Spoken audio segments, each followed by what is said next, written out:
Bionic Dance is filmed in front of a live studio audience. You ever really stop and think about what a year actually is? It's said a lot about light years, but a year is really a measure of distance and speed.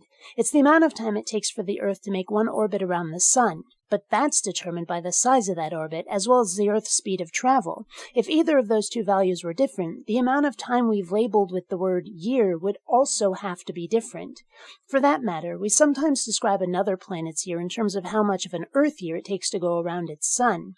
Or we look at that planet's orbit time and call it an insert planet's name here year.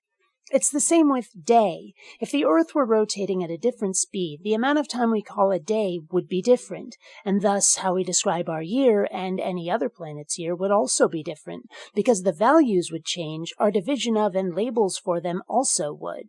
According to Wikipedia, it was around 2000 BCE that the Egyptians divided the day up into 12 hours, and it was around 150 BCE when the Greeks started using a 24-hour day. I still wonder why 24 seemed like the right number. It wasn't for another 1100 plus years before the second, as we know it, began to be used, which had to make playing hide-and-go-seek rather difficult. How do you know when to shout, "Ready or not, here I come"?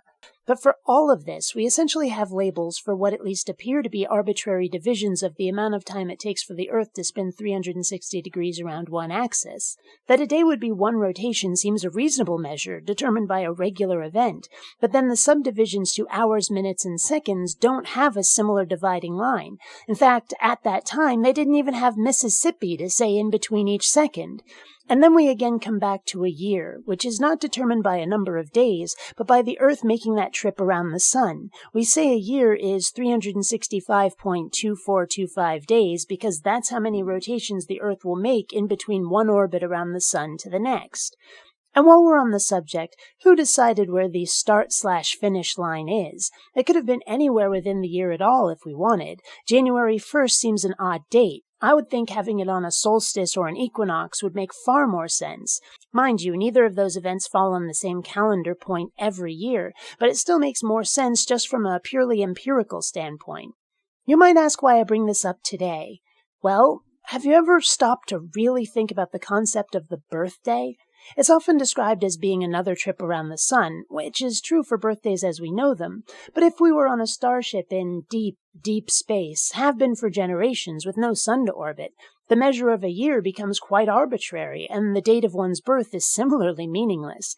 Granted, having some measure of milestones which allow us to decide when certain privileges and duties, such as beginning education, allowing one to vote or drink or drive, mandating military service, etc., is important, but the only reason such a deep space vessel could have for maintaining the Julian calendar would be tradition. And what if that ship's clock were off ever so slightly? If they encountered humans ever again, their calendar might be off by a day or two. Who knows?